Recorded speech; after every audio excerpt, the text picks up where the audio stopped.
Sud Radio, l'invité politique, Jean-Jacques Bourdin.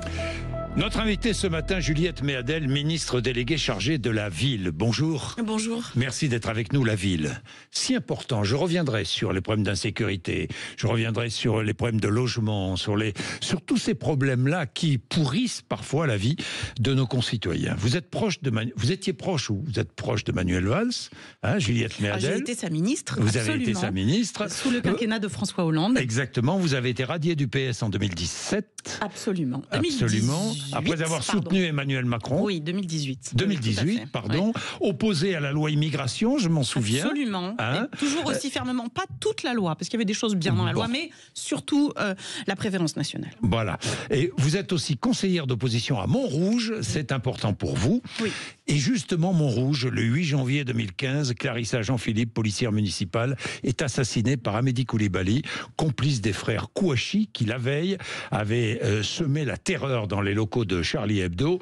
Koulibaly, le lendemain, tuera 4 personnes de confession juive lors de la prise d'otage d'un supermarché Kasher à Paris. 2017, vous étiez 2016-2017. Vous étiez secrétaire d'État à l'aide aux victimes, et notamment aux victimes du terrorisme, Juliette Méadel. Donc vous avez côtoyé ces victimes, ces familles de victimes, et vous avez mesuré l'ampleur de cette tragédie terroriste. La mesurer, presque même la vivre évidemment à travers leur récit. Oui. Puis nous avons vécu aussi les attentats de Nice. Oui. Puis il y a eu d'autres attentats, Saint-Étienne-du-Rouvray. Et en réalité, il y a eu beaucoup d'attentats, même des attentats islamistes contre les Français à l'étranger. Et ce qui était assez sidérant et marquant, c'était d'abord le courage de ces victimes, auxquelles je m'adresse aujourd'hui, puisque nous allons commémorer les 10 ans de l'attentat de Charlie Hebdo et de l'hypercacher. Et surtout, ce que nous avons fait à l'époque, c'est que nous avons mis en place un service public pour aider ces victimes-là, c'est-à-dire une prise en charge globale, financière, judiciaire également, administrative, pour éviter que ce soit le parcours du combattant pour les victimes de catastrophes, de toutes catastrophes. Vous aviez une idée en 2018, un impôt, je me souviens de cela, un impôt pour soutenir la liberté d'expression. Oui, et c'était d'ailleurs destiné à aider Charlie Hebdo à pouvoir faire face à ces dépenses de sécurité qui sont considérables depuis qu'ils ont été victimes de l'attentat. Et c'était précisément aussi une manière de dire nous sommes Charlie, nous revendiquons la liberté d'expression, le droit au blasphème. Et cet impôt, je n'étais plus en responsabilité, n'a pas été voté. L'idée n'a pas été retenue. Ce que vous regrettez, ce que je regrette aussi d'ailleurs. Hein. Oui, un impôt qui aurait été payé, par exemple, par les grandes plateformes. Par exemple, les grandes plateformes numériques, parce que la liberté d'expression, c'est l'un des biens que nous avons de plus cher en démocratie, et nous devons la chérir. Alors, Charlie, donc, c'est quoi pour vous être Charlie aujourd'hui ? C'est être fier de ce que la République française a construit depuis toutes ces années où nous sommes une République qui accueille, qui intègre, mais qui est aussi exigeante sur le respect de nos 4 principes.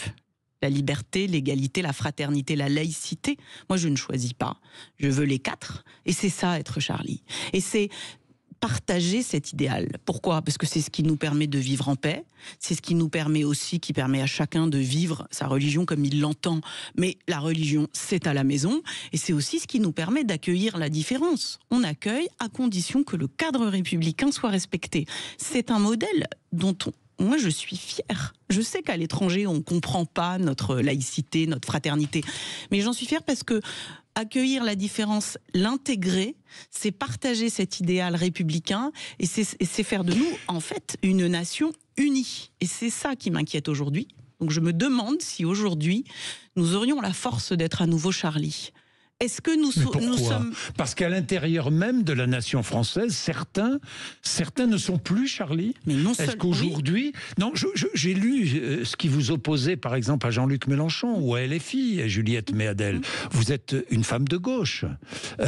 Il y a 2 gauches.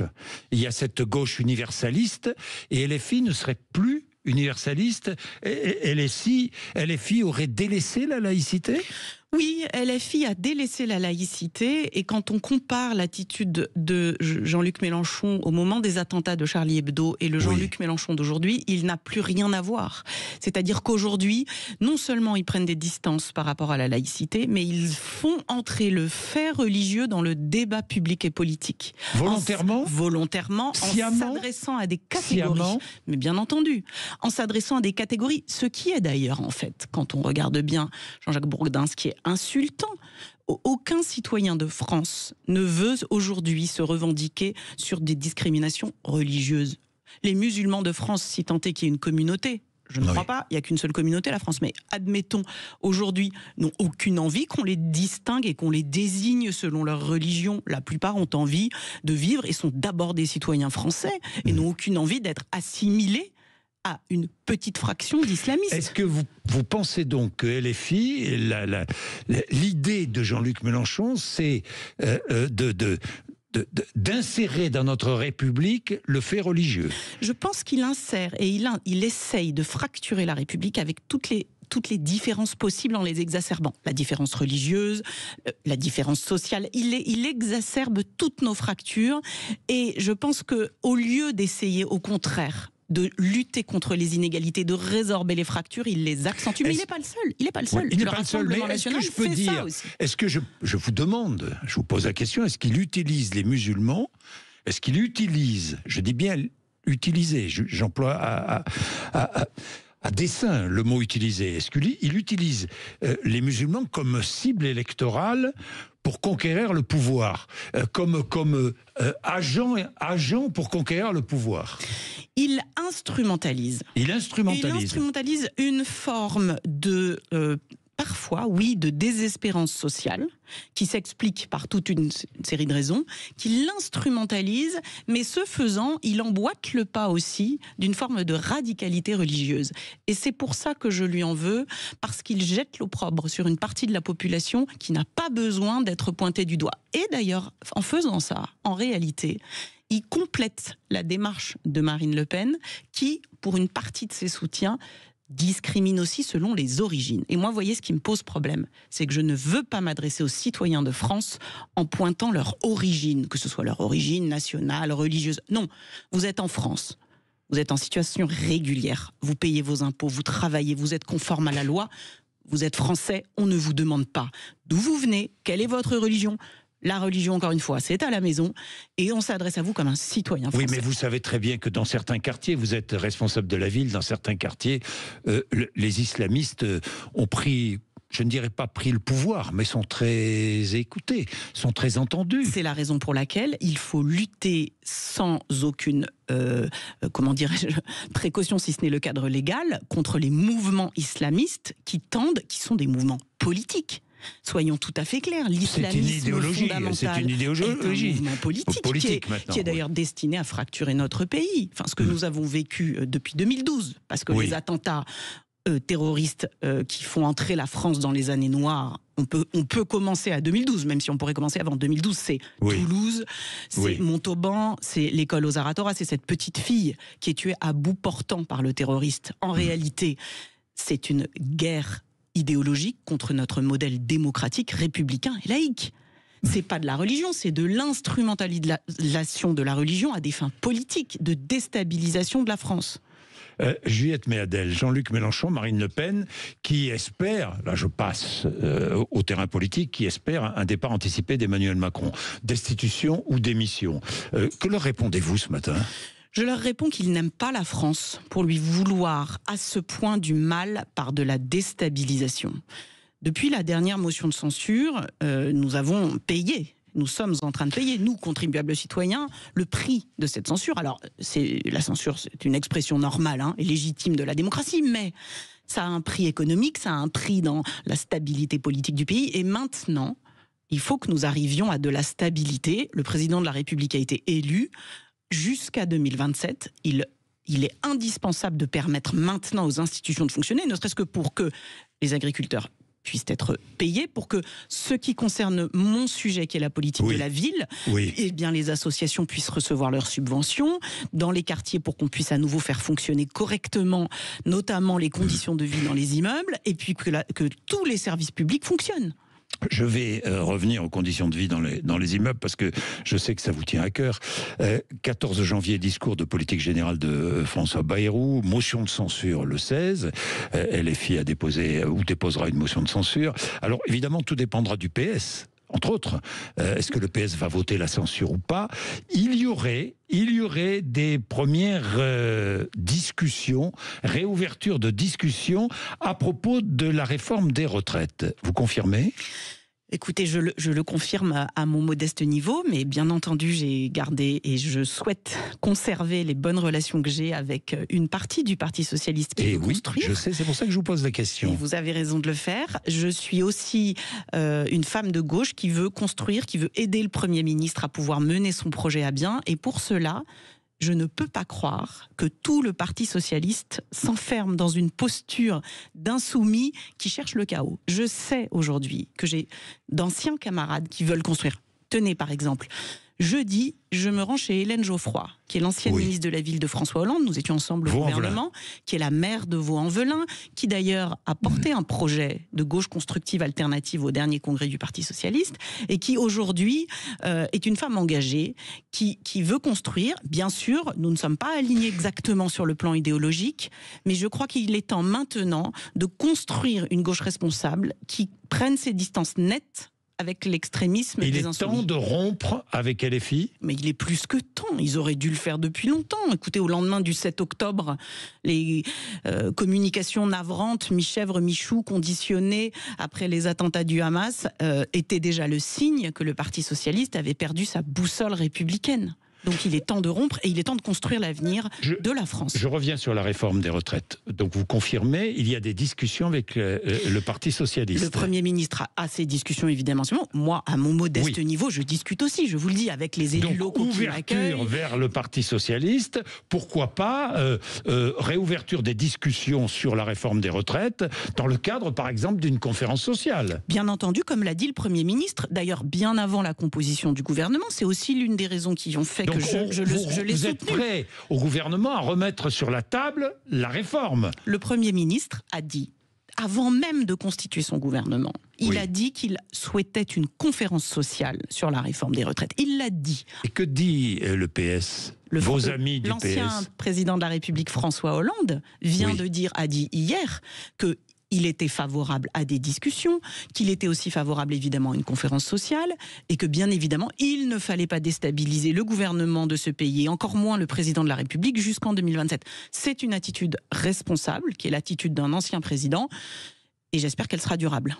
Donc c'est aujourd'hui la piste suivie, l'une des pistes suivies par le gouvernement pour essayer de trouver un accord avec la gauche, les socialistes, pour ne pas subir une nouvelle censure. Vous savez, j'ai bien compris. Mais je crois que si... J'ai bien compris, Juliette Méadel.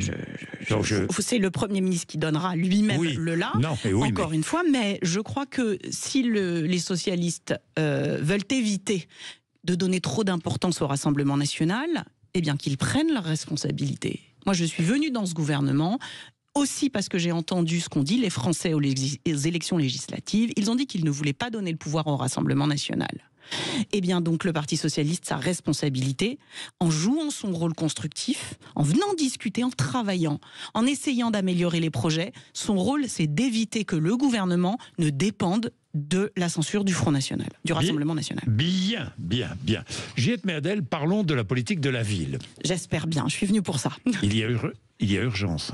Il y a urgence. La situation est très difficile dans les quartiers. Comme si on avait un peu abandonné tous nos quartiers, mais il n'y a pas que les quartiers. La ville, c'est aussi la ville de province, c'est aussi les quartiers périphériques des villes de province qui sont aussi abandonnés. La politique de la ville, vous avez raison de le dire, c'est surtout des zones de France qui sont des zones à la fois denses, mais pas tant que ça, mais surtout pauvres, frappées par la pauvreté, mais également frappées par la difficulté d'avoir accès aux services publics. Voilà. Alors...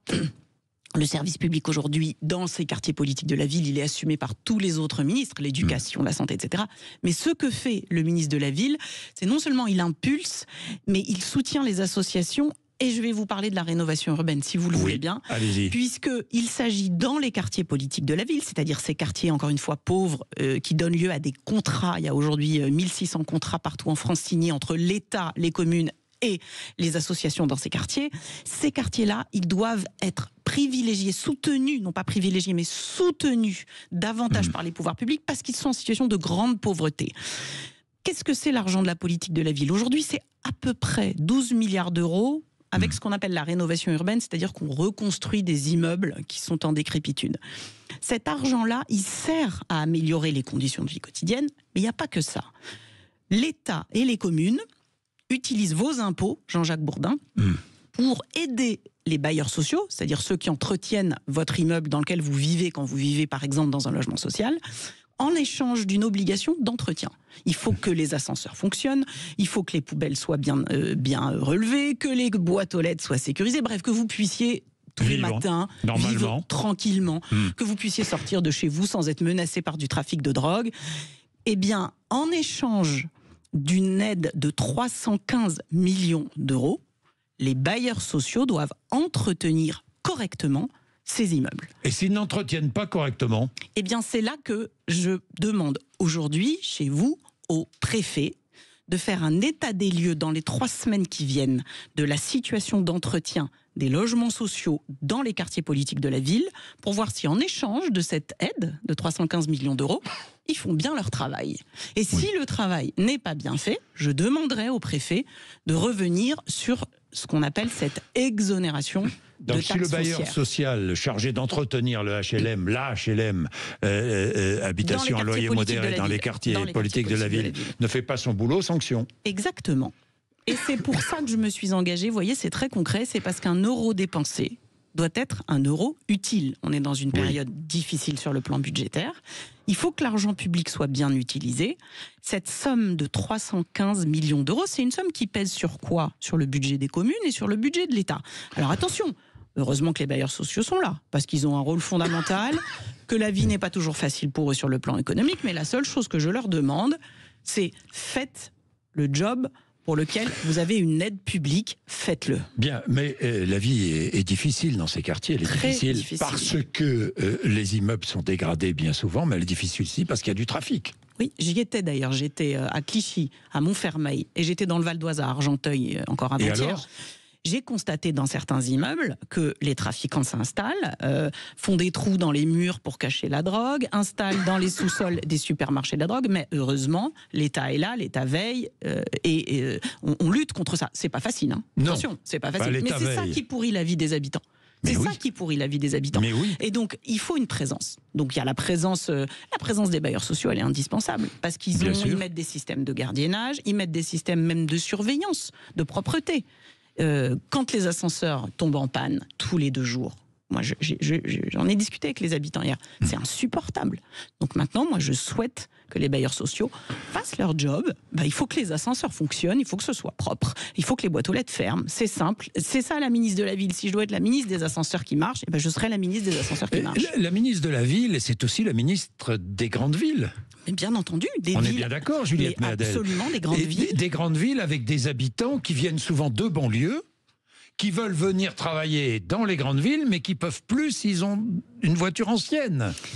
Oui. Juliette Méadel, c'est une forme de pénalisation des classes modestes, non? Alors vous savez, la zone, vous êtes en train de parler de ce qu'on appelle les ZFE, dont l'objectif est quand même louable, hein, parce qu'il y a quand même 40 000 morts chaque année à cause des microparticules.